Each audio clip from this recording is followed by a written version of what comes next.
ধারাবাহিক দরপতনে দেশের শেয়ার বাজার, উদ্যোক্তা পরিচালকদের মাত্রাতিরিক্ত শেয়ার বিক্রির কারণ বলছেন বিশ্লেষকরা। নিয়ন্ত্রক সংস্থাকে পদক্ষেপ নেওয়ার আহ্বান। দ্রুততম উন্নয়নশীল দেশের তালিকায় বিশ্বে দ্বিতীয় অবস্থানে বাংলাদেশ, আইএমএফ এর প্রতিবেদন প্রকাশ। তৃতীয় অবস্থানে ভারত। রহস্যজনক কারণে বন্ধ সুনামগঞ্জের ছাতকে রেলওয়ের একমাত্র কংক্রিট স্লিপার কারখানা, মোটা অঙ্কের লোকসান রেলওয়ের। কর্ণফুলীর দুতীরের অবৈধ স্থাপনা উচ্ছেদে কাটছে না প্রশাসনিক জটিলতা। সব সরকারি সংস্থার সমন্বয়ে কার্যক্রম পরিচালনার তাগিদ পরিবেশবিদদের। এবং বৈশাখী কেনাকাটার শেষ দিকে গহনার দোকানে ভিড়। রাজশাহীতে জমে উঠেছে সিল্কের শোরুমগুলো, বিক্রি বেড়েছে পাঞ্জাবির।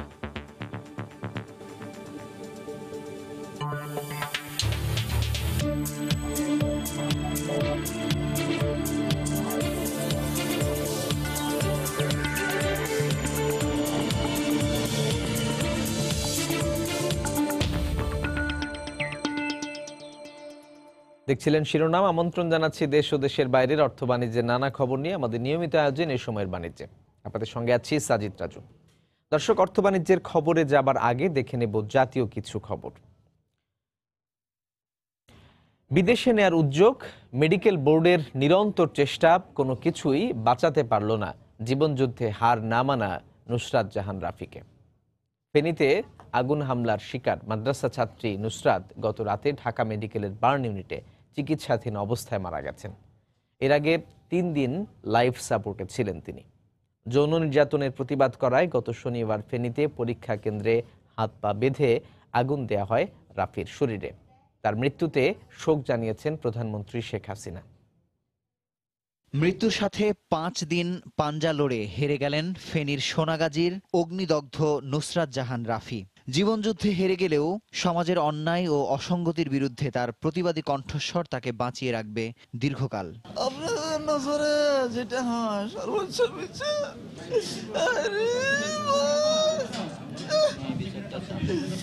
আর মা সোনাগাজী সিনিয়র ফাজিল মাদ্রাসার অধ্যক্ষের কুপ্রস্তাবে রাজি না হওয়ায় মামলা ও এ ঘটনায় শিক্ষক সিরাজউদ্দৌলার গ্রেফতারের জেরের প্রতিহিংসার বলি হয় নুসরাত। পরিবারের অভিযোগ, শনিবার আলিম পরীক্ষা দেওয়ার সময় কেন্দ্রের ভেতরেই নুসরাতের হাত পা বেঁধে আগুন ধরিয়ে দেয় তার অনুসারীরা। শরীরের 80% মারাত্মক দগ্ধ নিয়ে ওই দিনই ঢাকা মেডিকেল কলেজ হাসপাতালের বার্ন ইউনিটে ভর্তি করা হয় তাকে। অবস্থার অবনতি হলে সোমবার থেকে লাইফ সাপোর্টে ছিলেন রাফি। টানা 5 দিন জীবন মৃত্যু সন্ধিক্ষণে থাকার পর মৃত্যুর কাছে হার মানলেন সমাজের অবক্ষয়ের বিরুদ্ধে লড়াই করা এই প্রতিবাদী নারী। সেই অবস্থা নাই তাকে ট্রান্সপোর্ট করার মতো, মানে প্লেনে যাওয়ার মতো শিশু ছিল না। তো যাই হোক, এটা কিছুই বলার নাই। এখন আমরাও খুব দুঃখিত। আপনারা সবাই ওর জন্য দোয়া করবেন, দেশবাসীকে বলবেন দোয়া করতে। একটা নিষ্পাপ শিশুর মতো মেয়ে মানে অকালেই ঝরে যাবে। বৃহস্পতিবার সকালে পোস্টমর্টেমের পর তার মরদেহ পরিবারের কাছে হস্তান্তর করা হবে বলে জানিয়েছেন হাসপাতাল কর্তৃপক্ষ। এ ঘটনায় হত্যা চেষ্টার মামলা করে নুসরাতের ভাই। মুজাহিদ শুভ, সময় সংবাদ, ঢাকা। এই মুহূর্তে ঢাকা মেডিকেল কলেজ হাসপাতালে আছেন রিপোর্টার খান মোহাম্মদ রুমেল। সরাসরি যাচ্ছি তার কাছে। রুমেল। রাজু, ময়নাতদন্ত এখনো পর্যন্ত শুরু হয়নি। আমরা যেটি এখানে খবর পেয়েছি যে অল্প কিছু সময়ের মধ্যে ময়নাতদন্ত শুরু হবে। ঢাকা মেডিকেল কলেজ হাসপাতালের ফরেন্সিক বিভাগের প্রধান ডাক্তার সোহেল মাহমুদ সহ 3 জন ডাক্তার ময়নাতদন্ত সম্পন্ন করবেন। আমরা যেটি জেনেছিলাম যে গতকাল রাতে যেটি জানানো হয়েছিল, ডক্টর সামন্তলাল সেন আমাদেরকে জানিয়েছিলেন যে আজকে সকালে যত দ্রুত সময়ের মধ্যে সম্ভব তারা পোস্টমর্টেমটি করে লাশটি পরিবারের কাছে হস্তান্তর করবেন। তবে এখন আমরা এখানে যারা ময়নাতদন্ত করবেন, এই মর্গের যারা আছেন তাদের সঙ্গে কথা বলে যেটি জেনেছি সেটি হচ্ছে যে ময়নাতদন্ত করার আগে লাশের একটি সুরতাল রিপোর্ট তৈরি করতে হয়। পুলিশ সেই সুরতাল রিপোর্টটি এখনো পর্যন্ত তাদের কাছে জমা দেয়নি। সে কারণেই ময়নাতদন্তটি শুরু করতে সময়টি এখনো পর্যন্ত লাগছে। আর এছাড়া সকালবেলাতে আমরা দেখেছিলাম সকাল 9টার পরে পুলিশ সদস্যরা মর্গের পাশে সুরতাল রিপোর্ট তৈরি করার জন্য বসেছিলেন। তো সুরতাল রিপোর্ট একেবারেই শেষের দিকে রয়েছে। সেই রিপোর্টটি চিকিৎসকদের কাছে আসার পরপরই তারা ময়নাতদন্তের কাজ শুরু করবেন। আর এখানে আপনি এর মধ্যে হয়তো জেনেছেন যে সকালবেলাতে মানবাধিকার কমিশনের চেয়ারম্যান এসেছিলেন তিনি গণমাধ্যমের সঙ্গে কথা বলেছেন। তিনি আমাদেরকে যেটি জানিয়েছেন যে এই ধরনের ঘটনাতে তিনি উদ্বেগ প্রকাশ করেছেন এবং তিনি বলেছেন এই ধরনের ঘটনা যখন ঘটে, অর্থাৎ এই যে নুসরাত রাফিকে আগুনে পুড়িয়ে দেওয়া হয়েছে, তারপরে হাসপাতালে মৃত্যুর সঙ্গে পাঞ্জা লড়ে সবশেষ গতকাল রাতে তিনি মৃত্যুবরণ করলেন, এটি কিন্তু দেশ জুড়ে আলোড়ন তুলেছে। তো তিনি বলছেন এই ধরনের ঘটনা যখন ঘটে তখন মানুষের মধ্যে এক ধরনের কনসেপ্ট তৈরি হয়, মানুষের মধ্যে এক ধরনের, তিনি বলছেন যে গণমানুষও এক ধরনের তদন্ত করেন। তো তিনি বলছেন যে এই মামলার যারা তদন্তকারী সংস্থা আছেন, মামলাটির মধ্যে আপনি জানান যে পুলিশের হাত থেকে পিবিআই এর কাছে হস্তান্তর করা হয়েছে। তো মানবাধিকার কমিশনের চেয়ারম্যান বলেছেন যে এই তদন্তে যেন গণমানুষের যে প্রত্যাশা, সেই প্রত্যাশার প্রতিফলন ঘটে এবং বিচারটি যেন দ্রুততম সময়ের মধ্যে হয়, সেই প্রত্যাশার কথা তিনি জানিয়েছেন এবং মানবাধিকার কমিশনের পক্ষ থেকেও সেই ধরনের আশা থাকবে বলে তিনি আমাদের কাছে বলেছেন। আর এছাড়া তিনি আরও কিছু বিষয় আমাদের সঙ্গে বলেছেন। তিনি বলেছেন যে এর আগেও এরকম অনেক ঘটনায় ঘটেছে। তিনি তনুর কথা বলেছেন, তিনি সীমা হত্যাকাণ্ডের কথা বলেছেন। তো তিনি বলেছেন সেই ঘটনাগুলোতে পরবর্তীতে যেটি দেখা গেছে যে প্রথম অর্থাৎ যখন ঘটনাটি ঘটে গণমাধ্যমের এক ধরনের তৎপরতা ছিল, মানুষের মধ্যে এক ধরনের আলোচনা ছিল, আইন শৃঙ্খলা রক্ষাকারী বাহিনীরও তখন জোরালো তৎপরতা দেখা গেছে। তো পরবর্তীতে আস্তে আস্তে সময় যখন পার হয়ে যায় তখন হচ্ছে গণমাধ্যম যেরকম ঝিমিয়ে পড়ে, আইন শৃঙ্খলা রক্ষাকারী বাহিনীর কাজগুলোতেও খুব গতি দেখা যায় না, মামলার কার্যক্রম আস্তে আস্তে স্তীমিত হয়ে যায়। পরবর্তীতে মামলার আসলে যেই বিচার প্রক্রিয়া সেটিও দীর্ঘায়িত হয়। তো এই ঘটনার ক্ষেত্রে, অর্থাৎ এই নুসরাত রাফির এই হত্যাকাণ্ডের ঘটনার ক্ষেত্রে তিনি এটিকে হত্যাকাণ্ড বলেই আমাদের কাছে উল্লেখ করেছেন। এরকম যেন না হয়, মামলা যেন দীর্ঘায়িত না হয়, বিচারে যেন প্রকৃত আসামিরা সাজা নিশ্চিত হয়, সেই বিষয়গুলো যেন আইন শৃঙ্খলা রক্ষাকারী বাহিনীর সদস্যরা সহ সংশ্লিষ্ট যারা আছেন তারা সবাই দেখেন, সেই বিষয়ে তিনি প্রত্যাশা আমাদের কাছে জানিয়েছেন। আর এছাড়া আরও কিছু বিষয় তিনি আমাদের কাছে বলেছেন। তিনি বলেছেন যে এই মামলাতে যিনি প্রধান অভিযুক্ত সেই মাদ্রাসার অধ্যক্ষ সিরাজউদ্দৌলা, তিনি বলেছেন যে সিরাজউদ্দৌলাকে এর মধ্যে পুলিশ গ্রেফতার করেছে, আদালতের মাধ্যমে তাকে রিমান্ডে নিয়েছে। কাজী রিয়াজুল হক মানবাধিকার কমিশনের চেয়ারম্যান, তিনি বলছেন যে গণমাধ্যমে গতকালকে তিনি ছবি দেখেছেন সেই সিরাজউদ্দৌলার যে এই মামলার প্রধান অভিযুক্ত। তিনি বলছেন তার মধ্যে কোনো ধরনের অনুশোচনা, কোনো ধরনের অনুতাপ তিনি লক্ষ্য করেননি। তো তিনি বলছেন যে এই ধরনের অপরাধ সংগঠনের পরে যদি অপরাধীর মধ্যে কোনো ধরনের অনুতাপ বা অনুশোচনা দেখা যায় তাহলে হয়তো বোঝা যায় যে পরবর্তীতে এই ধরনের ঘটনা না ঘটার একটি সম্ভাবনা তৈরি হয়। কিন্তু তিনি বলছেন যে এইখানে এই সিরাজউদ্দৌলার যে গণমাধ্যমে তিনি যতটুকু দেখে, তিনি যতটুকু বুঝেছেন যে সিরাজউদ্দৌলার মধ্যে কোনো ধরনের অনুতাপ নেই। তো এই আসামি যদি কোনো কারণে আইনের ফাঁক গলে বেরিয়ে যায় কিংবা মামলাটি যদি দীর্ঘদিন ধরে শুনানি চলে, মামলার চার্জশিটটি যদি দ্রুত দেওয়া সম্ভব না হয়, তাহলে কিন্তু এই আসামির জামিনে বের হওয়ার একটি সম্ভাবনা তৈরি হয়। তো তিনি বলছেন সেটি যেন না হয়, এই মামলার আসামিকে বিচার প্রক্রিয়া শেষ করা পর্যন্ত যেন আইন শৃঙ্খলা বাহিনীর হেফাজতে রাখা হয়, সেদিকেও জোর দেওয়ার জন্য তিনি বলেছেন। তো ঢাকা মেডিকেল কলেজ হাসপাতালের মর্গ থেকে আমার কাছে এখন পর্যন্ত এই ছিল সবশেষ খবর। রাজু। ঢাকা মেডিকেল কলেজ হাসপাতাল থেকে আমাদের সঙ্গে যোগ দিয়েছিলেন সহকর্মী খান মোহাম্মদ রুমেল। নুসরাত হত্যা মামলার আসামিদের বিচারের দাবিতে গ্রামের বাড়ি সোনাগাজীর চরচান্দিনায় বিক্ষোভ করছেন এলাকাবাসী। এই মুহূর্তে সেখানে আছেন রিপোর্টার আতিয়ার সজল, যাচ্ছি তার কাছে। সজল, জানেন যে গতকাল রাতে যে 5 দিন মৃত্যুর সাথে পাঞ্জা লড়ে যে নুসরাত জাহান রাফি ঢাকা মেডিকেলে বানুনিতে নিহত হওয়ার পরে এই ঘটনায় ফুঁসে উঠেছে পুরো সোনাগাজী এলাকা। তার যে সহপাঠী রয়েছে, তার যে স্বজনরা রয়েছে, আমরা তাদের বাড়িতে গিয়েছিলাম। তাদের মা বা ভাইয়েরা বাইরেতে থাকবে, তার যে অন্যান্য স্বজনরা রয়েছে তারা বাড়িতে তার শোকে তার স্বজন এলাকাবাসী যারা রয়েছে বারবার মূর্ছা যাচ্ছে। এবং এই ঘটনার প্রতিবাদে আপনি জানেন যে এখানে বিভিন্ন ধরনের কর্মসূচি ছিল, যদিও প্রশাসনের ইয়াতে অনুরোধে কিছুটা স্থিতিশীল আছে। ভদ্রভাবে এখানে যে উপজেলা ছাত্রলীগ রয়েছে তারা এই ঘটনার প্রতিবাদে কালো বেশ ধারণ করেছে। তাদের মানববন্ধনের কথা ছিল গতকালকেই, নিহত হওয়ার পরে সে মানববন্ধন না করলেও তারা কিন্তু এই ঘটনার ক্ষোভ জানিয়ে আসছে, প্রতিবাদ জানিয়ে আসছে। তারা দাবি করছে যে ঘটনার সাথে যে বা যারাই জড়িত তাদের জন্য দৃষ্টান্তমূলক শাস্তি হয়। আমরা দেখতে পাচ্ছেন যে সোনাগাজীর 0 পয়েন্টে ইতিমধ্যেই বেশ স্থানীয়রা জড়ো হয়েছে এই ঘটনার প্রতিবাদ জানাতে এবং ঘৃণা জানাতে। আমরা এখন কথা বলবো এর মধ্যে এমন একজন যে রয়েছে এখানে প্রতিবাদ, সোনাগাজী উপজেলা পৌরসভার মেয়র, উনি জানাবেন আমাদেরকে এই ঘটনার ওনারা কি দাবি জানাচ্ছেন। ধন্যবাদ সময় টিভিকে। জি, আসলে আজকে এটা একটা আমাদের জন্য খুবই দুঃখজনক ঘটনা এবং আজকে শোকাহত দিন। আমাদের ইতিমধ্যে আমাদের ছাত্রলীগ, যুবলীগ, আওয়ামী লীগ, সোনাগাজীর সাধারণ জনতা সকলে কালো বেশ ধারণ করে ঘৃণা প্রকাশ করছে। আজকে ব্যাপক লোকজন রাস্তায় নামার কথা, সবাই শোকাহত, যার জন্য আমরা জানাজার সময় দিয়েছি বাদ আসর। সে জানাজার জন্য সকলে প্রস্তুতি নিচ্ছে। আমি সকলকে ধৈর্য ধারণ করার জন্য অনুরোধ জানিয়েছি। ইতিমধ্যে আমাদের প্রিয় নেত্রী জননেত্রী শেখ হাসিনাও এটাকে শোক বার্তা দিয়েছে। উনিও শোকাহত। শুনলেন যে এখানকার যিনি রয়েছেন মেয়র পৌরসভার, উনি সহ এখানকার অনেক বিভিন্ন শ্রেণী পেশার মানুষ এই ঘটনার নিন্দা এবং ক্ষোভ জানাতে এখানে উপস্থিত হয়েছেন। এখানকার খবর তো আমরা বলতে পারি যে সোনাগাজী জুড়েই নয়, শুধু পুরো ফেনী এবং পুরো দেশ জুড়ে একটা শোকাবহ অবস্থা সৃষ্টি হয়েছে নুসরাতের আজকের মৃত্যুর ঘটনায়। আজকে তারা দাবি জানিয়েছেন এই ঘটনার জন্য দৃষ্টান্তমূলক শাস্তি হয় দোষীদের। এই ছিল আমার কাছে সর্বশেষ। রাজু, নুসরাত হত্যা মামলার আসামিদের বিচারের দাবিতে গ্রামের বাড়ি সোনাগাজীর চরচান্দিনায় বিক্ষোভ করছেন এলাকাবাসী। সেখান থেকে সবশেষ খবর জানাচ্ছিলেন সহকর্মী আতিয়ার সজল। এবার ভারতের লোকসভা নির্বাচনের খবর। ভারতে চলছে 17তম লোকসভা নির্বাচনের প্রথম দফার ভোট গ্রহণ। পশ্চিমবঙ্গের 2টি আসন সহ 20 রাজ্যের 91টি আসনে চলছে ভোট। এই মুহূর্তে পশ্চিমবঙ্গের কোচবিহারের বালাপাড়া ভোট কেন্দ্রে রয়েছেন রিপোর্টার সুব্রত আচার্য। যাচ্ছি তার কাছে। সুব্রত, বিপুল উৎসাহ উদ্দীপনার মধ্যে ভোট এগিয়ে চলছে। যতই সময় গড়াচ্ছে ততই এরকম লম্বা লাইন হচ্ছে। ভোটারদের মধ্যে একটা উৎসব, আনন্দ এবং আমেজ লক্ষ্য করা গেছে। তারা বলছে সকাল সকাল গিয়ে ভোট কেন্দ্রে ভোট দিয়ে আবার বাড়িতে গিয়ে আজকে একটি ছুটির দিন উপভোগ করতে চান অনেক ভোটার। এবং ভোটারদের মধ্যে যে শঙ্কা ছিল সেটি কিন্তু কেটে গিয়েছে। সকাল থেকেই বিভিন্ন জায়গায় শান্তিপূর্ণ ভোট গ্রহণে যে খবর তাদের কাছে পৌঁছেছে, তারপর কিন্তু ভোট কেন্দ্রে আরো লম্বা লাইন পড়েছে। তো আমরা এখন দাঁড়িয়ে রয়েছি কোচবিহারের বালাপাড়ার যে ভোট কেন্দ্র, সেখানে এমন দুজনকে পেয়েছি যারা এক্ষুনি ভোট দিয়েছেন।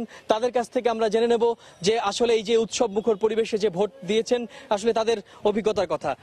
দিদি, কখন এসে লাইনে দাঁড়িয়েছিলেন? আমি মিনিট 10 হলো এখানে এসে লাইন দিয়েছি। আমি খুব শান্তিপূর্ণভাবে এখানে ভোট দিয়েছি। এখানে সবাই সহযোগিতা করছে, আমার কোনো অসুবিধা নেই, আমার খুব ভালো লাগছে। আশঙ্কা একটা ছিল না, এখন আর কোনো সেরকম আশঙ্কা নেই। আমি শুধু ভোট দেওয়ার জন্য, আমি বাইরে চাকরি করি, শুধু ভোট দেওয়ার জন্য এখানে এসেছি। দাদা, আপনিও তো ভোট দিয়েছেন, কি বুঝতে পারলেন কিরকম? খুব ভালো ভোট দিয়েছি। 1 ঘন্টা লাইনে দাঁড়ালাম, পঞ্চায়েত ভোটে ভোট দিতে পারি নাই, খুব খুশি হলাম ভোট দিতে পেরে। পঞ্চায়েত ভোটে যে একটা অনাকাঙ্ক্ষিত ঘটনা ঘটেছিল, তারপর একটা আশঙ্কা ছিল, এবং আজকে প্রায় 4 ঘন্টা ধরে ভোট হয়েছে এবং 20%-এর বেশি ভোট পড়েছে, কি বলবেন? না, খুব ভালো ভোট হয়েছে, কোনো গন্ডগোল হয়নি, কোনো শান্তিপূর্ণভাবে ভোট হয়েছে এই জায়গাটা। রাজু, আপনি শুনতে পারলেন এবং আপনার মাধ্যমে আমরা দেশের সবাইকে জানালাম যে আসলেই গণতন্ত্রের যে উৎসব সেটি পশ্চিমবঙ্গের 2টি আসনে, যে লোকসভা কেন্দ্র কোচবিহার এবং আলিপুরদুয়ারে, সেটি কিন্তু ভোটাররা সুষ্ঠুভাবে প্রয়োগ করেছেন। আপনাকে জানিয়ে রাখি যে ছোটখাটো কিছু বিচ্ছিন্ন ঘটনা খবর আমাদের কানে এসেছে। কোচবিহারের শীতলকুচি বলে একটি জায়গা আছে, সেখানে ভোট কেন্দ্রে কিন্তু শাসক এবং বিরোধী দলের সমর্থকদের মধ্যে ধাওয়া এবং পাল্টা ধাওয়ার ঘটনা ঘটেছে। একইভাবে স্থানীয় একজন তৃণমূল নেতা এবং প্রভাবশালী মন্ত্রী, উত্তরবঙ্গ উন্নয়ন মন্ত্রী রবীন্দ্রনাথ ঘোষ, তার সঙ্গে কেন্দ্রীয় বাহিনীর বচসা হয়েছে, সেটিও কিন্তু একটি আলোচনা তৈরি করেছে। একটু ভোটের যে এই আবহ, তাতে খানিকটা হলেও একটু উত্তেজনা তৈরি হয়েছে এরই মধ্যে। তো রাজু, এই ছিল আমার কাছে কোচবিহার থেকে লোকসভা ভোটের সর্বশেষ। পশ্চিমবঙ্গের কোচবিহার থেকে লোকসভা নির্বাচনের ভোট গ্রহণের সবশেষ খবর জানাচ্ছিলেন সহকর্মী সুব্রত আচার্য।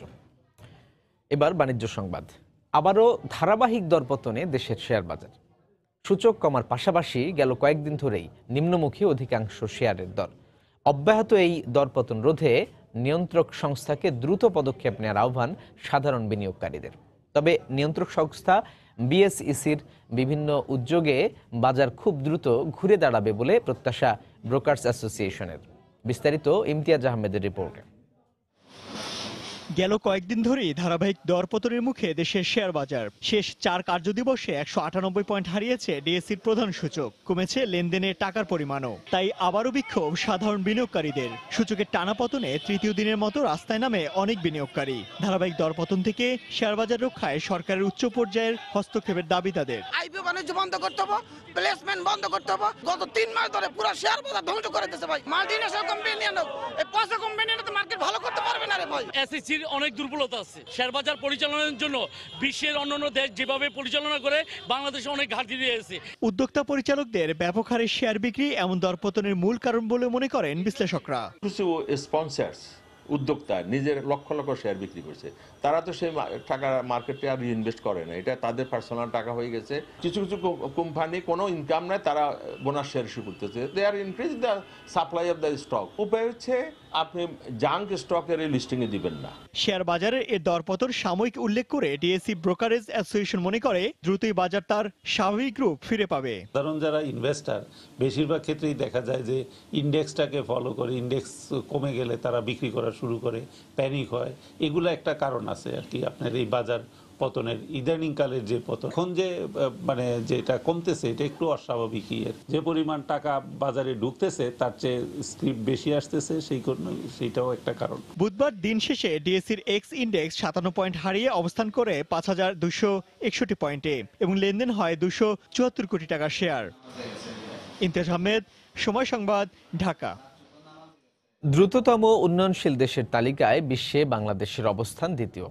আন্তর্জাতিক মুদ্রা তহবিল IMF এর প্রতিবেদনে এমন তথ্য প্রকাশ করা হয়েছে।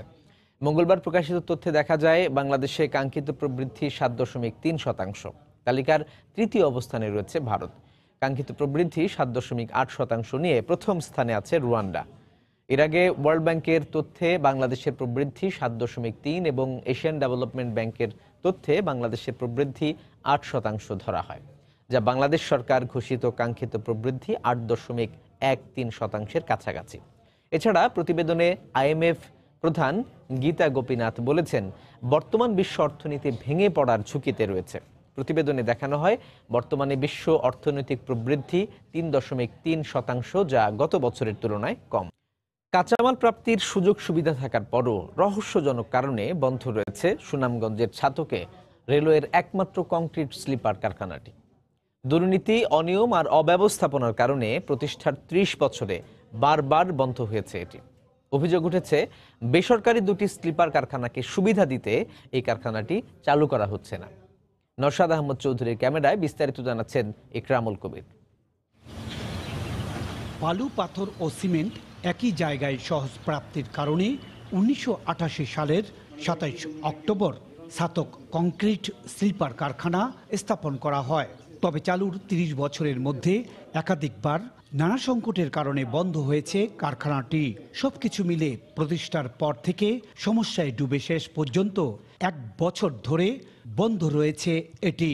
দুইটা মিক্সার মেশিন, একটা ফিউজ আর একটা দেয়া কোনো রকম একটা কাজ চালানো হয়। বিদ্যুতিক সমস্যা হলে জেনারেটর প্রবলেমও রয়েছে। পুরো পরিবেশে একটা সমস্যার ভিতরে জর্জরিত আছে আর কি। সকল সুযোগ সুবিধা থাকা সত্ত্বেও এই ফ্যাক্টরিটি বারবার বন্ধ হচ্ছে। এর পেছনের রহস্য এখনো উদ্ঘাটিত না হলেও বিপুল অঙ্কের অর্থনৈতিকভাবে ক্ষতিগ্রস্ত হচ্ছে রেলওয়ে বিভাগ। কাঁচামাল আছে, সিমেন্ট আছে, বালি, পাথর সহ সবই আমাদের এই ছাতকে আছে, তারপরেও বারবার বন্ধ হচ্ছে। কোন কারণের মধ্যে হচ্ছে আসলে তা বোধগম্য নয়। এই ফ্যাক্টরিটা বন্ধের ফলে রেলের অনেক বেশি মূল্যে বাইরে থেকে ইম্পোর্ট করে স্লিপার আনতে হয়। এদিকে অতীতের দায়িত্বশীলদের বিরুদ্ধে অনেক অনিয়ম ও দুর্নীতির অভিযোগ রয়েছে। প্রাইভেট ফ্যাক্টরি থেকে স্লিপার রপ্তানির জন্য হয়তোবা এখানে কোনো যোগসাজশে এইটা বন্ধ করার পায়তারা করতে পারেন। স্থানীয় সংসদ সদস্য এই অভিযোগের সঙ্গে সুর মিলিয়ে এই কারখানার উন্নতিতে কাজ করার কথা জানালেন। যাদেরকে সরবরাহ করবে তাদের হয়তো সদিচ্ছার অভাব রয়েছে, যে কারণে রাষ্ট্রায়ত্ত এই প্রতিষ্ঠানটিকে গুরুত্ব না দিয়ে তারা প্রাইভেট সেক্টরের দিকে ঝুঁকছেন। আর এই প্রতিযোগিতাতে হয়তো রেলওয়ের এই প্রতিষ্ঠানটি ধীরে ধীরে এটা দুর্বল হয়ে যাচ্ছে। গত বছরের 10 মার্চ থেকে কারখানাটিতে স্লিপার উৎপাদন বন্ধ রয়েছে। ইকরামুল কবির, সময় সংবাদ, সুনামগঞ্জ। উচ্চ আদালতের নির্দেশনা সত্ত্বেও কর্ণফুলী নদীর দুতীরের অবৈধ স্থাপনা উচ্ছেদে প্রশাসনিক জটিলতা কাটছে না। আগেরবার জেলা প্রশাসন সরাসরি উচ্ছেদ কার্যক্রম পরিচালনা করেছিল, কিন্তু অধিকাংশ স্থাপনা বন্দরের মালিকানাধীন জায়গায় গড়ে ওঠায় এবার জেলা প্রশাসন বন্দরের সিদ্ধান্তের অপেক্ষায় রয়েছে। তবে সব ধরনের জটিলতা এড়িয়ে সরকারি সংস্থাগুলোর সমন্বয়ের মাধ্যমে উচ্ছেদ কার্যক্রম পরিচালনার তাগিদ দিচ্ছেন পরিবেশবাদীরা। বিস্তারিত জানাচ্ছেন কমল দে।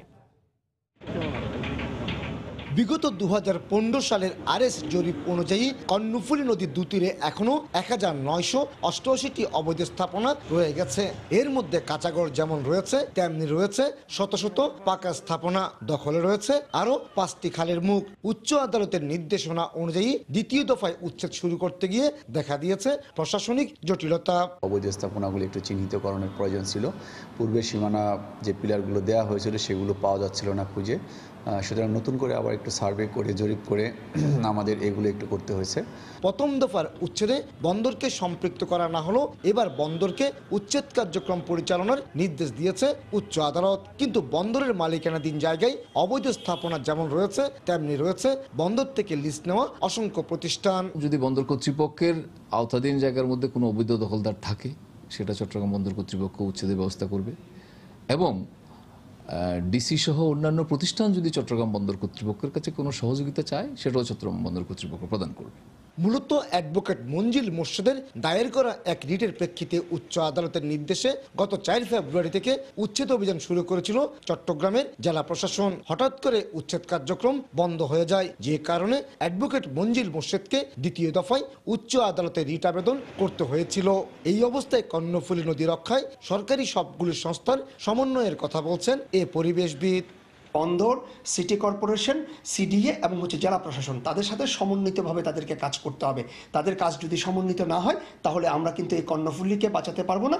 গত ফেব্রুয়ারি মাসের 5 দিনের উচ্ছেদ অভিযানে 230টি স্থাপনা উচ্ছেদ, 10 একর জায়গা উদ্ধারের পাশাপাশি 5টি খালের মুখ দখলমুক্ত করা হয়েছিল। উচ্চ আদালতের নির্দেশনায় সে উচ্ছেদ প্রক্রিয়া শুরু হওয়ার পর আবার তারা আশার আলো দেখতে শুরু করেছে। তারা আশা করছে এই উচ্ছেদ প্রক্রিয়ার মাধ্যমে কর্ণফুলী নদী তার আগের স্বরূপ ফিরে পাবে। কমল দে, সময় সংবাদ, চট্টগ্রাম। নদী উদ্ধারে শুরু হওয়া তৃতীয় পর্যায়ে উচ্ছেদ অভিযানের তৃতীয় দিনে আশুলিয়ায় তুরাগপাড়ে চলছে বিআইডব্লিউটি এর উচ্ছেদ কার্যক্রম। সেখানে আছেন রিপোর্টার মাহমুদ রাকিব। বিস্তারিত জানতে যাচ্ছি তার কাছে। রাকিব,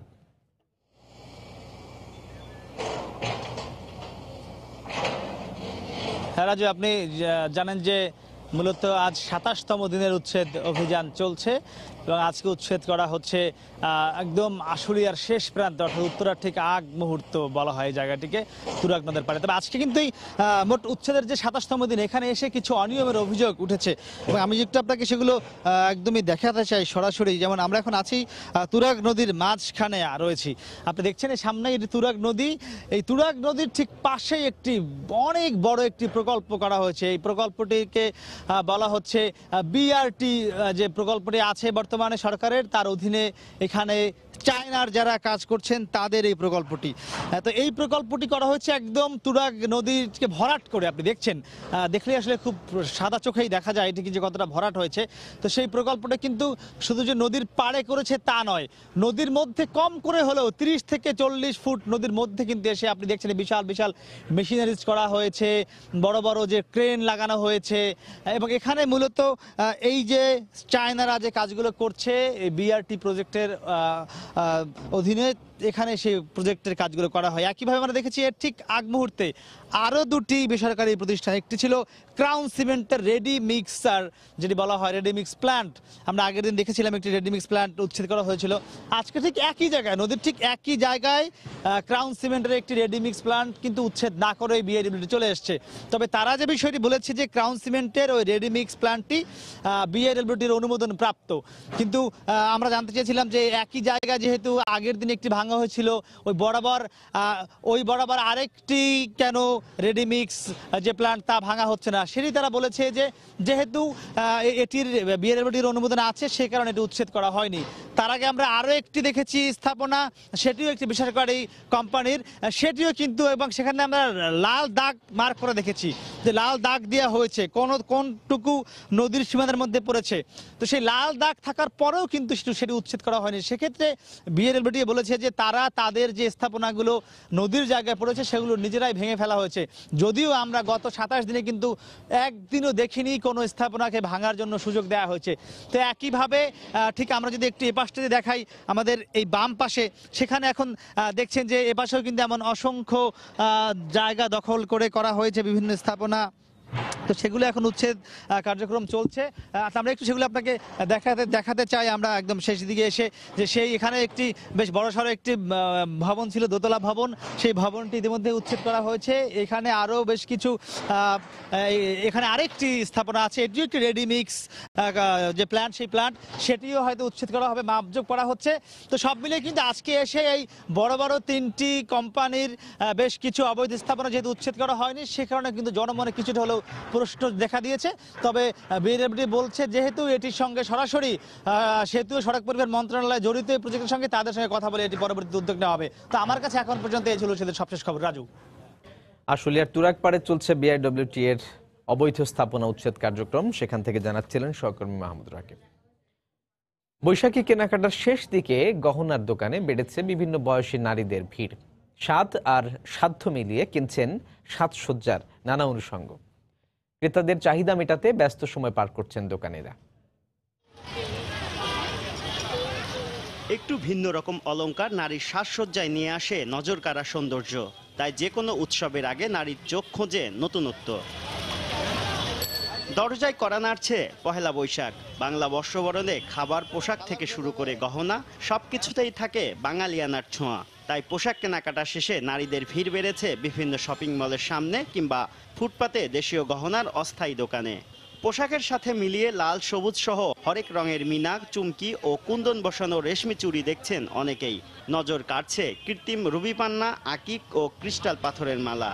লাল গোলাপি টিপ কিনছেন অনেকেই, আবার কেউ বা হাতের গড়ন অনুযায়ী দেখছেন ব্রেসলেট। কিছু লাল চুড়ি কিনবো, কিছু সাদা চুড়ি কিনবো, এগুলা ছাড়া সব কেনা শেষ। চুড়ি নিলাম, আমার বাচ্চা আছে ছোট, সেও এখন দেখি যে বৈশাখ উপলক্ষে শাড়ি পরতে চায়। হাইফাই দোকানগুলোতে যায়, সেখানে দেখা যায় পছন্দ হয় কিন্তু দামে পছন্দ হয় না। কিন্তু এখানে দেখা যাচ্ছে ড্রেসের সঙ্গে কালার করে অনেক ধরনের চুড়িও পাওয়া যায়, আবার দামগুলোও খুব রিজনেবল। বৈশাখ উপলক্ষে ফ্যাশন হাউসগুলো মেটাল ও পিতলের কোমরের বিছা, হাতের বাজু ও পায়ের নুপুর এনেছে। পাওয়া যাচ্ছে মেটালের সাদা, লাল ও মাল্টি কালারের দুল। বিক্রি নিয়ে সন্তুষ্ট বিক্রেতারা। পায়েল আছে, মাল্টি কালার আছে, ব্ল্যাক আছে, কানের দুল আপনার অনেক কালারই আসছে, সিলভার কালারটা বেশি আসছে। ব্রেসলেট 50 টাকা, মালা 250 টাকা, খুব ভালোই বেচা কিনা হইতেছে। আমরা এগুলা সব খালি করে যাবো, এখান থেকে কিচ্ছু থাকবে না, খালি ডালা নিয়ে যাই। জমজমাট এমন কেনাকাটা চলবে বৈশাখের আগের রাত পর্যন্ত। শুভ খান, সময় সংবাদ, ঢাকা। পয়লা বৈশাখের নিরাপত্তা পরিস্থিতি নিয়ে ডিএমপির মিডিয়া সেন্টারে ব্রিফ করছেন কমিশনার আসাদুজ্জামান মিয়া। সরাসরি যাচ্ছে সেখানে। ব্যাপক সিকিউরিটি ব্যবস্থা নেওয়া হয়েছে। বিশেষ করে যেগুলো বড় বড় ইভেন্ট থাকবে, আমি ইতিমধ্যে সেগুলোর নাম বলেছি, সেখানে আমাদের কয়েক স্তরের নিরাপত্তা ব্যবস্থা থাকবে। এছাড়াও পুরো শহরে অন্যান্য যেসব অনুষ্ঠান হবে, প্রত্যেকটি অনুষ্ঠানকে নিরাপত্তার চাদরে আবৃত করা হবে এবং সমন্বিতভাবে আমরা এই নিরাপত্তা বিধান করব। আমাদের পোশাকি পুলিশের পাশাপাশি সাদা পোশাকে গোয়েন্দা পুলিশ এবং অন্যান্য ইন্টেলিজেন্স এজেন্সি কাজ করবে। আমরা একে অপরের সাথে সমন্বয় করে পুরো অনুষ্ঠানের সার্বিক এবং সুদৃঢ় সমন্বিত নিরাপত্তা ব্যবস্থা আমরা সুনিশ্চিত করার যাবতীয় প্রস্তুতি ইতিমধ্যে আমরা গ্রহণ করেছি। প্রতিটি বড় অনুষ্ঠান স্থল আমরা সুইপিং করব, আমাদের ডগ স্কোয়াড দ্বারা সুইপিং করব এবং ম্যানুয়ালি প্রত্যেকটি ভ্যানুকে সুইপিং করা হবে এবং বড় বড় প্রত্যেকটি ভ্যানুকে সিসিটিভির আওতায় নিয়ে আসা হবে। রমনা পার্ক, সরাদ্দ উদ্যান, রবীন্দ্র সরোবর, হাতির ঝিল, বাহাদুর শাহ পার্ক, গুলশান পার্ক, এই জায়গাগুলোকে ঢাকা বিশ্ববিদ্যালয়ের একটি অংশ, পুরো এলাকাটাকেই আমরা সিসিটিভির আওতায় নিয়ে আসব। এছাড়াও রমনা পার্ক এবং সরাদ্দ উদ্যানে আমরা শতাধিক মাইক কানেকশন দিব, যাতে সেন্ট্রালি একটি নির্দেশনা বা কোনো অনুরোধ বা কেউ হারিয়ে গেলে তাকে খুঁজে পাওয়ার জন্য আমরা যাতে একটি কমান্ডে একটি ব্যবস্থায় আমরা নিয়ে আসতে পারি, সেই জন্য সেন্ট্রালি আমরা মাইক নিয়ন্ত্রণ করব এবং সমগ্র রমনা পার্ক এবং সরাদ্দ উদ্যানে মাইক সংযোগ দেওয়া হবে। ইতিমধ্যে আমাদের ট্রাফিক এবং রমনা ডিসির বক্তব্য জেনেছেন, আমরা যান চলাচল নিয়ন্ত্রণ করব নিরাপত্তার স্বার্থে। সেক্ষেত্রে এক মোটা কথা যদি আমরা বলি, শাহবাগ, কাকরাইল চার্চ ক্রসিং, সরকারি কর্মচারী হসপিটাল, শহীদুল্লাহ হল ক্রসিং, পলাশী এবং নীলক্ষেত, কাটাবন, এই পুরো এলাকাটা আমরা একটা সার্কুলার করব, যেটা আপনারা এখানে লাল চিহ্নিত দেখেছেন। এর মধ্যে কোনো যানবাহন প্রবেশ করতে পারবে না। মানুষ হেঁটে হেঁটে বর্ষবরণ উৎসবে সামিল হবে এবং এই যে যান চলাচল হবে না, মানুষ হেঁটে যে উদযাপন করে, এটি আসলে এই অনুষ্ঠানগুলোর প্রকৃত সৌন্দর্য ফুটে ওঠে। আমরা প্রতিবারের ন্যায় এবারও এই ধরনের ব্যারিকেড ব্যবস্থাপনা করব এবং বিভিন্ন জায়গা উত্তর দিকের গাড়ি, পশ্চিম দিকের গাড়ি, পূর্ব দিকের গাড়ি কোথায় এসে দাঁড়াবে এবং কোথায় পার্কিং করবে, এই ব্যাপারে আমাদের সুনির্দিষ্ট পরিকল্পনা রয়েছে এবং ইতিমধ্যেই আমরা তথ্য মন্ত্রণালয়ের মাধ্যমে ইলেকট্রনিক এবং প্রিন্ট মিডিয়ায় সেগুলো প্রচারের ব্যবস্থা নিয়েছি। আজকেও আমরা সেই তথ্যগুলো আপনাদেরকে দিয়ে দিব, যাতে জনগণ সহজে তার প্রস্তুতি নিয়ে আসতে পারে এবং তার গাড়িটি নির্দিষ্ট গন্তব্যে এসে যথাযথ স্থানে তারা পার্কিং করতে পারে। আমাদের প্রত্যেকটা অনুষ্ঠান স্থলে যাওয়ার আগে আর্চওয়ে থাকবে, সেখানে তল্লাশি হবে, মহিলাদের আমাদের নারী পুলিশ দ্বারা তল্লাশি করা হবে এবং যথাযথ তল্লাশির মধ্য দিয়েই অনুষ্ঠান স্থলে প্রবেশ করতে দেওয়া হবে। এবং যে এলাকাগুলো বললাম, এই এলাকাগুলো ভাসমান দোকান, হকারকে উচ্ছেদ করা হবে। ছিনতাই, ইভটিজিং প্রতিরোধে আমাদের বিশেষ ব্যবস্থা থাকবে, বিশেষ পুলিশি সাদা পোশাক এবং পোশাকের ব্যবস্থা থাকবে। পয়লা বৈশাখে নিরাপত্তা পরিস্থিতি নিয়ে ডিএমপির মিডিয়া সেন্টারে ব্রিফ করছেন কমিশনার আসাদুজ্জামান মিয়া। আমরা এতক্ষণ সরাসরি ছিলাম সেখানে। বৈশাখী কেনাকাটার খবর জানাতে এই মুহূর্তে রাজধানীর বসুন্ধরা সিটি শপিং সেন্টারে আছেন সহকর্মী কাজল আব্দুল্লাহ। বিস্তারিত জানতে যাচ্ছি তার কাছে। কাজল,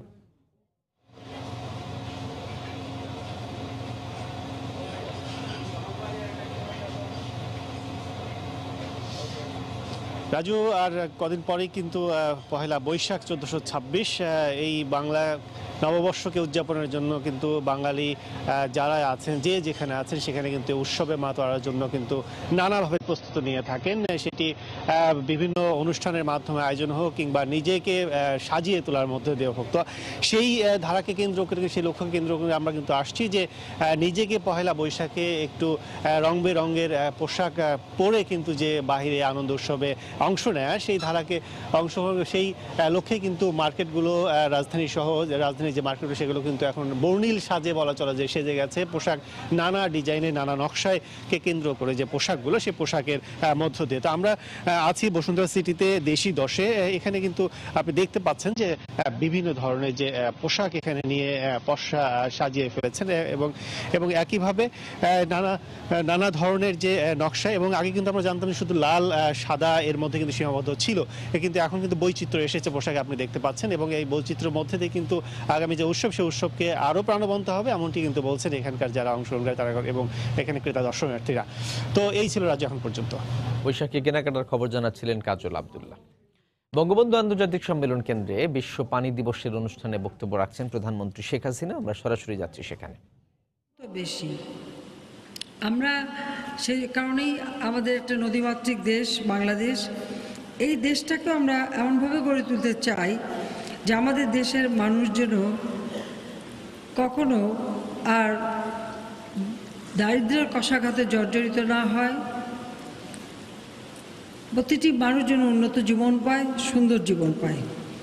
পানি আমাদের যেমন অধিকার, পানির অপর নাম জীবন, আবার পানি আমাদেরকে অনেক সময় সর্বনাশের পথে নিয়ে যায়, যেটা আমাদের দেশে আমরা দেখি।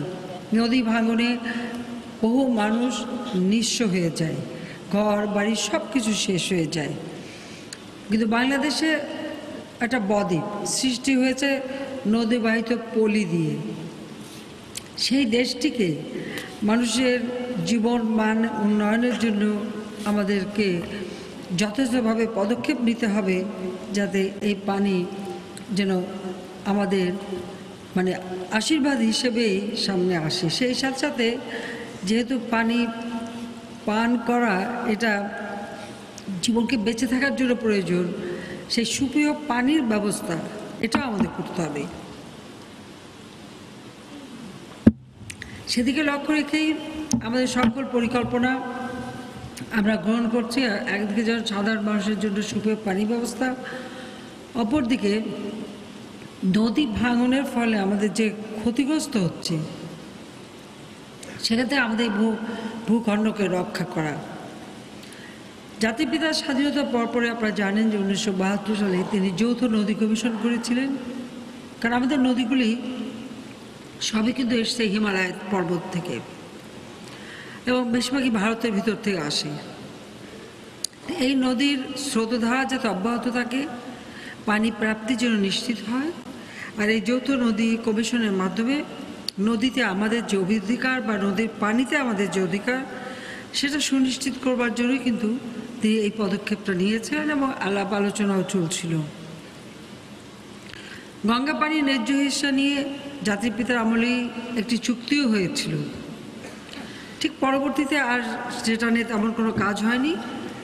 96 সালে আমি যখন সরকার গঠন করলাম, প্রথম কাজই ছিল যে ভারতের সাথে একটি চুক্তি করে আমাদের গঙ্গা পানিতে আমাদের যে অধিকার রয়েছে সেই অধিকারটা নিশ্চিত করা। আর তাছাড়া যেহেতু আমরা হচ্ছি আমাদের এই ভূখণ্ডের মধ্যে দিয়ে এই নদীগুলি সাগরে মিলিত হয়, কিন্তু উৎসস্থলটা হচ্ছে হিমালয়। তো সেখান থেকে আসার সময় বেশিরভাগই ভারত, নেপাল, ভুটান বিভিন্ন এলাকার মধ্যে দিয়ে পড়ে। কিছু সে একেবারে চায়না হয়ে আবার ভারত হয়ে তারপরে বাংলাদেশে আসে। তা আমাদের নদী ব্যবস্থাপনাটা অত্যন্ত গুরুত্বপূর্ণ। আর এই গুরুত্ব বিবেচনা করে আমি ভারতের সাথে আলাপ আলোচনার মাধ্যমে এখানে কিন্তু আমরা, কারণ এই গঙ্গা পানির ন্যায্য হিস্সা আদায়ের ব্যাপারে আমি দেখেছি অতীতে বহু সরকার অনেক মিছিল করেছে, কেউ পদযাত্রা করেছে, কেউ ভারত কি ফারাক্কা বাঁধ উপলক্ষে তাদের পদযাত্রা থেকে শুরু অনেক আন্দোলন আন্তর্জাতিকভাবে বারবার তুলে ধরার চেষ্টা করেছে। কিন্তু আমি চিন্তা করি যে দুটি প্রতিবেশী দেশের মধ্যে যে সমস্যাটা সেটা আমরা আলাপ আলোচনার মাধ্যমেই তো সমাধান করতে পারি। এখানে আমার তৃতীয় পক্ষ টানতে হবে কেন? এবং সেইভাবে কিন্তু আলোচনা করে আপনারা জানেন যে 30 বছর মেয়াদি গঙ্গা পানি চুক্তি আমরা সম্পন্ন করতে সক্ষম হয়েছি দ্বিপাক্ষিক আলোচনার মধ্য দিয়ে। সেই সাথে আরও 54টা নদী, এগুলি নিয়েও আমাদের আলাপ আলোচনা চলছে এবং আমাদের জয়েন্ট রিভার কমিশন অর্থাৎ যৌথ নদী কমিশন সেটা কার্যকর আছে, কারণ এটা জাতির পিতাই করে দিয়ে গেছেন, কাজে সেইভাবে আমরা কাজ করে যাচ্ছি। আর 2011 যখন আমরা দ্বিতীয়বার ক্ষমতায় আসি তখন ভারতের সঙ্গে আরও আলোচনার মাধ্যমে আমরা তখন একটা framework agreement on cooperation for development অর্থাৎ সার্বিক উন্নয়নের কথা চিন্তা করে প্রতিবেশী দেশের সাথে আমরা একটা যৌথ ঘোষণা দিই, যার মাধ্যমে আমরা মনে করি আমাদের দেশের সার্বিক উন্নয়নেরও একটা সুযোগ সৃষ্টি হবে। কাজে এই framework agreement on cooperation for ডেভেলপমেন্টের মধ্যেও আমাদের নদীর ব্যবস্থাপনা থেকে শুরু করে সার্বিক উন্নয়নে কিভাবে আমরা একে অপরের সাথে সহযোগিতা করতে পারি সেই বিষয়টাও সেখানে স্থান পেয়েছে। কাজে আমরা যেহেতু আমাদের নদী এত আসলে দীর্ঘদিন এই নদীগুলি কোনো ড্রেজিং হয়নি। বঙ্গবন্ধু বেঁচে থাকতে, জাতির পিতা বঙ্গবন্ধু শেখ মুজিব বেঁচে থাকতে তিনি কিছু ড্রেজার কিনে নদী ড্রেজিংয়ের বা নদী খননের কাজ শুরু করেছিলেন, কিন্তু পরবর্তীতে আর এ ধরনের কোনো উদ্যোগই নেওয়া হয়নি। এরপর 96 সালে সরকারে আসার পর আমরা কতগুলি ড্রেজার ক্রয় করি, আর দ্বিতীয় দফা এসে আমরা আরও অনেকগুলি ড্রেজার ক্রয় করি।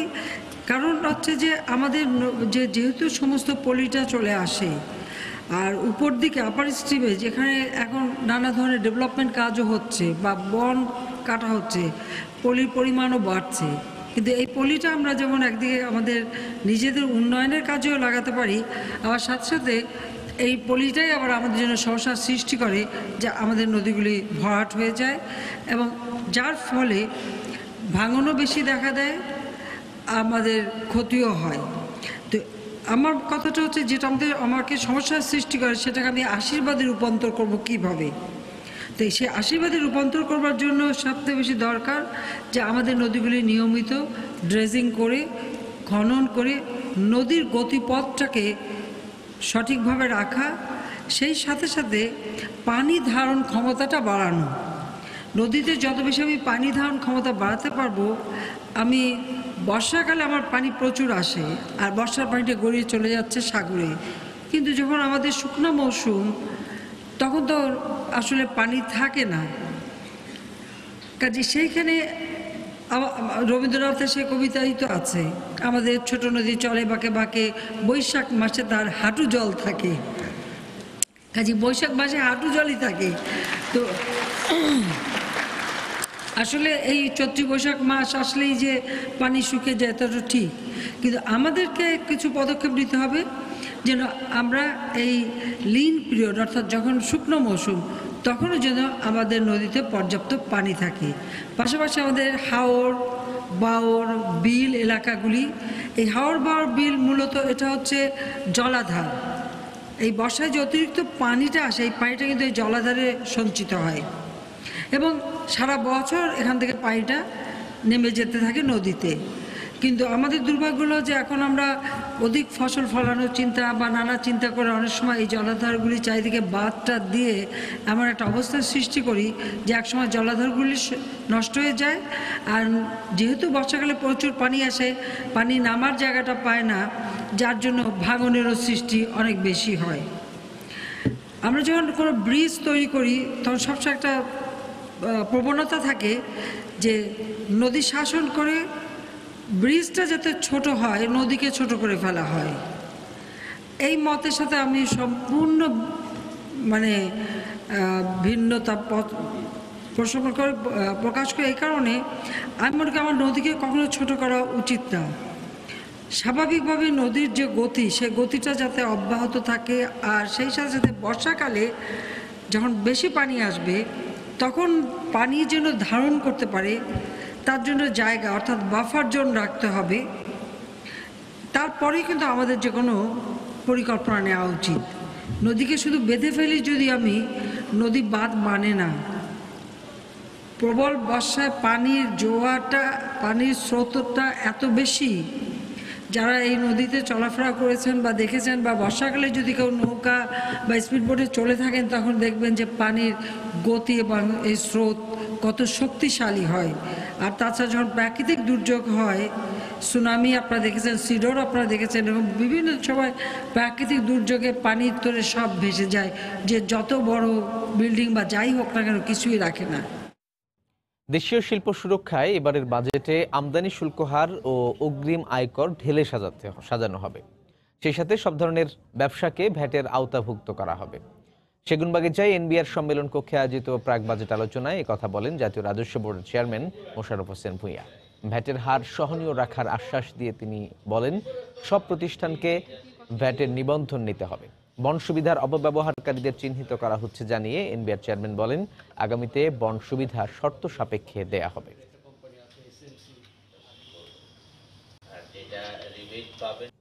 বাংলাদেশে বিনিয়োগের আগ্রহ প্রকাশ করেছে বহুজাতিক প্রতিষ্ঠান ইনভেস্ট কর্প। গতকাল রাজধানীর একটি হোটেলে সংবাদ সম্মেলনে প্রতিষ্ঠানটি জানায়, বর্তমানে বাহরাইন, যুক্তরাষ্ট্র, যুক্তরাজ্য সহ বিশ্বের বিভিন্ন দেশে তথ্য প্রযুক্তি, আবাসন, বিদ্যুৎ ও অবকাঠামো খাতে বিনিয়োগ রয়েছে তাদের। এই অবস্থায় বাংলাদেশের বিদ্যুৎ, আবাসন ও ভোগ্যপণ্য সহ নানা খাতে বিনিয়োগের পরিকল্পনা করছে ইনভেস্ট কর্প। সংবাদ সম্মেলনে ইনভেস্ট কর্পের নির্বাহী চেয়ারম্যান মোহাম্মদ মাহফুজ আলার্ধি সহ প্রতিষ্ঠানটির ঊর্ধ্বতন কর্মকর্তারা উপস্থিত ছিলেন।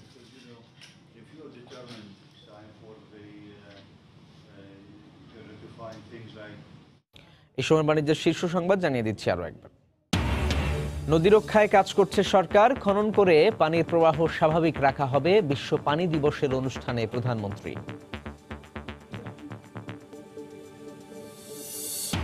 ধারাবাহিক দরপতনে দেশের শেয়ার বাজার, উদ্যোক্তা পরিচালকদের মাত্রাতিরিক্ত শেয়ার বিক্রির কারণ বলছেন বিশ্লেষকরা, নিয়ন্ত্রক সংস্থাকে পদক্ষেপ নেওয়ার আহ্বান।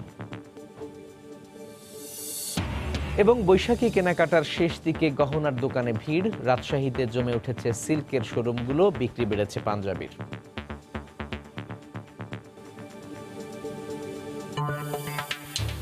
এ ছিল এই সময়ের বাণিজ্যে। যে কোনো খবর পেতে ভিজিট করুন সময়নিউজ.tv। আপনার মোবাইলে সময় টিভি দেখতেও সকল খবর পেতে ডাউনলোড করুন সময় অ্যাপ। সঙ্গে থাকুন সময়।